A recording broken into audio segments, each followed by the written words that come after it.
एक दफा एक बच्चा अपने दादाजी से मिलने आता है। वो अपना सारा वक्त अपने दादाजी के साथ गेम खेलने में गुजारता था।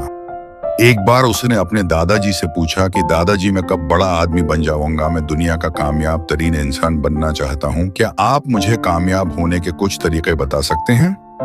दादाजी क्यों नहीं, और लड़के को अपने साथ करीबी नर्सरी में ले गया। नर्सरी से उसके दादा ने 2 छोटे पौधे खरीदे और घर वापस आ गए।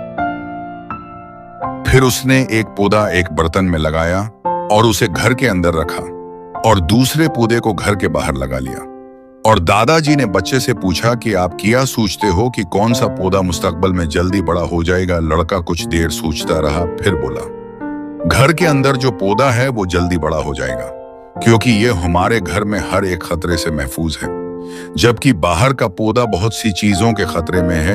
दादाजी ने मुस्कुराकर कहा, चलो देखते हैं कि आगे मुस्तकबल में क्या होता है। इसके बाद लड़का अपने वालिदैन के साथ चला गया और 4 साल गुजरने के बाद लड़का फिर अपने दादाजी से मिलने के लिए आ गया। और जब लड़के ने अपने दादा को देखा तो कहा, दादाजी 4 साल पहले मैंने आपसे मुस्तकबल में कामयाब होने के लिए कुछ तरीके पूछे थे, लेकिन आपने मुझे कुछ नहीं बताया था। लेकिन अभी कुछ भी हो जाए आपने मुझे बताना ही होगा। दादाजी ने मुस्कुराकर कहा, क्यों नहीं, लेकिन पहले हम उस पौधों पर एक नजर डालते हैं जो हमने 5 साल पहले एक नर्सरी से खरीदे थे। ये कहते हुए दादाजी लड़के को इस जगह पे ले गया जहां उसने एक गमले में एक छोटा सा पौधा लगाया था। उन्होंने जब देखा तो पौधा एक दरख्त में तब्दील हो गया है। ये दरख्त देखने के बाद फिर वो लड़के को दूसरे पौधे को देखने के लिए ले गया जो उसने घर के बाहर लगाया था। वहां उन्होंने देखा कि एक बहुत बड़ा दरख्त खड़ा है, उसकी शाखें दूर दूर तक फैली हुई हैं और लोगों को साया भी फराहम कर रहा है। अब दादाजी ने लड़के की तरफ देखा और लड़के से सवाल पूछा, जहां उसने एक गमले में एक छोटा सा पौधा लगाया था, कि अभी मुझे बताओ कि कौन सा पौधा ज्यादा बड़ा हुआ है, इनमें से कौन सा वाला ज्यादा सक्सेसफुल है? और लड़के ने जवाब दिया कि वो वाली जैसे हमने बाहर लगाया था। मगर दादाजी, ये कैसे मुमकिन है? उस पौधे को बहुत से खतरात का सामना करना पड़ा होगा, फिर भी ये उतना बड़ा हुआ। दादाजी ने मुस्कुराकर कहा, हाँ बेटा, बाहर पौधों को बहुत सी चीजों का सामना करना पड़ा, लेकिन मसाइल से निपटने के उसके फायदे भी बहुत थे। बाहर के पौधों को अपनी जड़ें फैलाने की आजादी थी, जितना वो चाहते थे। तूफान जैसे मसाइल ने उसकी जड़ें मजबूत किए, और आज ये बहुत सख्त है कि एक बड़ा सा तूफान भी उसे कोई नुकसान नहीं पहुंचा सकता। बेटा, ध्यान से मेरी बात सुनो, जो मैं आपको बताने वाला हूँ। हमेशा मेरी ये बात याद रखना, फिर आप जिंदगी में जो भी करेंगे उसमें कामयाब होंगे। अगर आप हमेशा आरामदेह चीज का इंतखाब करते हैं, फिर आप इस तरह तरक्की नहीं कर सकेंगे जैसा कि आप कर सकते हैं।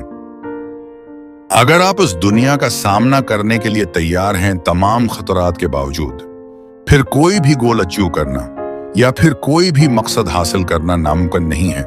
आपके लिए मसाइल को कभी भी रुकावट न समझें, लेकिन उन्हें कामयाबी की तरफ कदम समझें।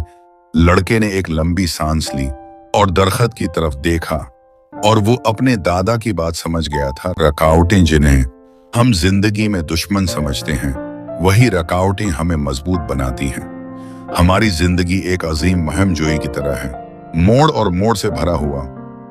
ऐसा लगता है कि हमारी राह में रुकावटें खड़ी हो रही हैं, लेकिन अंदाजा लगाएं, ये रुकावटें जैसे पहेलियां हल होने का इंतजार कर रही हैं। सिर्फ इस बारे में सोचो, जब आप एक गेम खेलते हो, गेम में मजे का सीन तब होता है कि चैलेंजेस पर कैसे काबू पाना है, और जिंदगी भी उसी तरह काम करती है। हर रुकावट जिसका आप सामना करते हैं, वो सीखने का मौका है। बढ़ो और मजबूत हो जाओ, लिहाजा इन रुकावटों को आपकी हौसला शक्नी न होने दें। उनको गले लगाओ, इनसे निपटने अपने आप को देखो, जिंदगी के खेल में दर्जा बंदी करें। आपके पास महारत है तईन, और आपके रास्ते में आने वाली हर चीज को फतह करने की रूह। उम्मीद है कि आप उस कहानी से कुछ वैल्यूज हासिल करेंगे और उसे अपनी जिंदगी में इम्प्लीमेंटेशन करने की कोशिश करें, और हमेशा चमकते रहें। अगर आपको ये कहानी अच्छी लगी हो तो जमाल शाह का यूट्यूब चैनल सब्सक्राइब करें।